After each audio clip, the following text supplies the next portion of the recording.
Yeah, these are the mural chains. Does it weigh you down? I don't wear it very often because it would be too heavy to get neck pains if you wear it all the time. Tonight we're at Dunsandel. We've got the celebration of citizenship this evening for over 100 people. All new people in Selwyn, new people to New Zealand. They're all becoming citizens.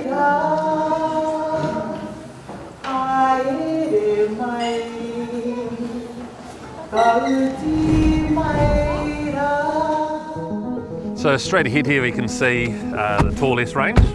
The snowy mountains, and behind is the Craigieburn Range, and that Craigieburn Range is where Kutatawhiti and Castle Hill and the main road through the Arthur's Pass goes. And then out here on the left is Mount Hutt, another ski field, but a key landmark on the Canterbury Plains. And that's the edge of your district? Yeah, that's just on the other side actually. So our districts are the Rakaia rivers in the south and the Waimakariri River in the north.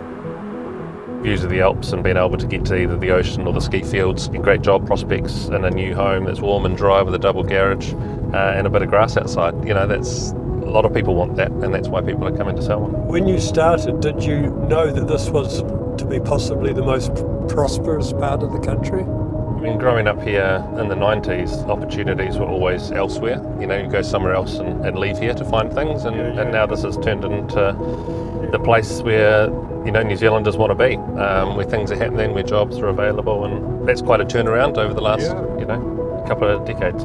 Is that linked to dairying? It's been a mix, I guess, of what's happening in the agricultural space, what's happening in the industrial space, manufacturing, and then the construction industry around the homes and businesses that have needed to be built.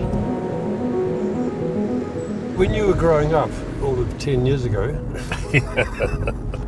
Yep, grew up on a farm, sort of 10-15 minutes towards Colgate from here. And you're the mayor of this whole area, eh? Yep, yeah, it's a real privilege.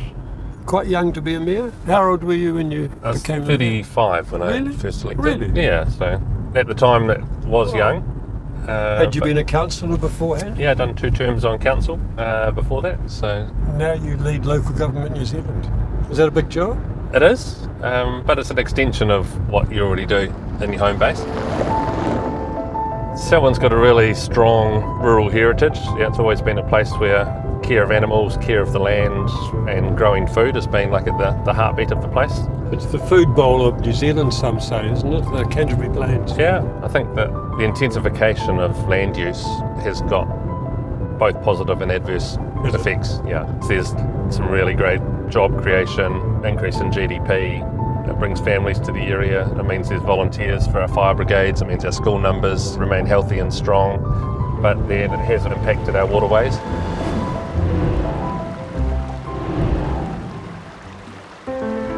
You have issues in Rolleston with the amount of nitrates in the water. So part of Council's plan at the moment is looking for low nitrate sources that can be used to supply water to all households in Selwyn and Council supplies. I read in the paper that you're investing $5 million in looking for better water. Yeah, there's some locations near the Waimakariri where that low nitrate water is available. Building the plant and piping it places is pretty expensive, so at the moment it's just investigation as to where that sits. But that's the solution, is piping water in. Yeah.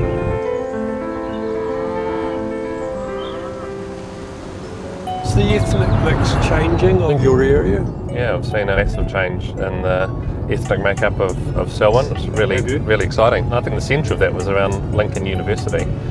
People being attracted internationally to come and study, and then found out how good Selwyn was and decided to stay. So they've got this year 5,500 enrolments. It's the biggest number of enrolments that they've ever had coming What's here. that grown from, any idea?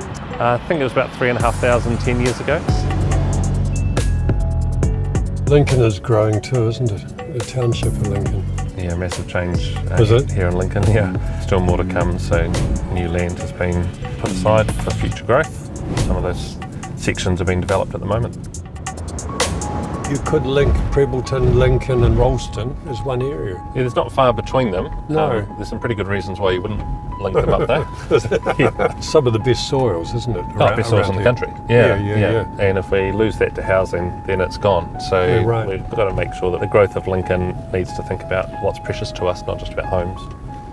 Is that a local government decision? Is that a central government decision? We used to be able to make that decision. Yeah, and we had a no longer. The Greater Christchurch Partnership, which is Christchurch and Selwyn and Waimakariri and Environment Canterbury and Ngāi Tahu all working together, had a plan for that Greater Christchurch area, which includes this town in Lincoln.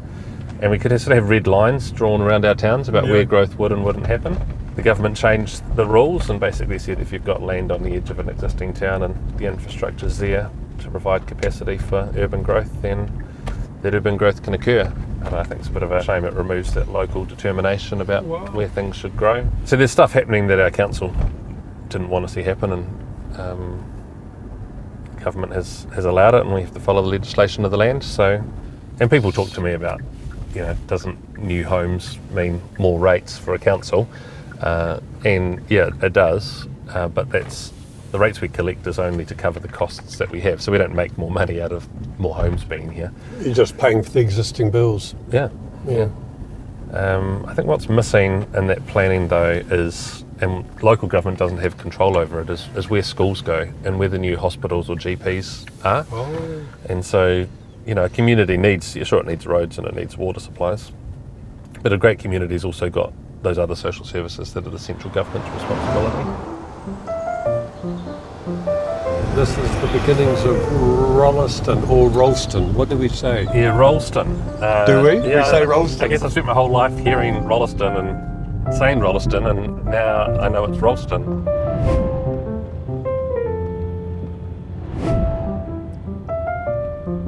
Who are you ringing? Tell us that. Rachel Skelton. She's the principal here. Oh, is that right? Second principal of the mayor school. Can just call her out. Give her a bell and see if she's available. Is this school big enough?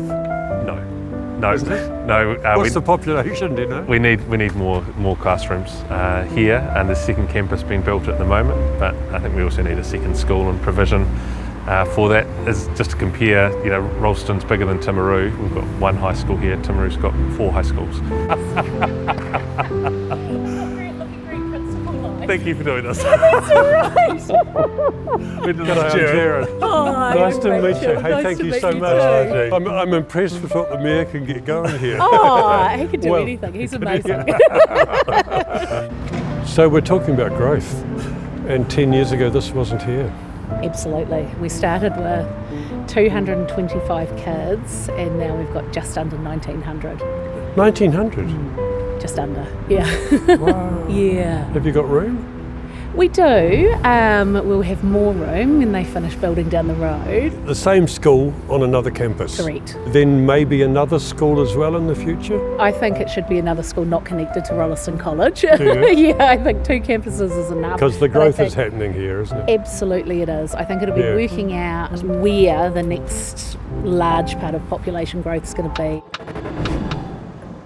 How new is this street? Well, the shops really weren't here before COVID, so all this development has been the last 4 or 5 years. When did you arrive here?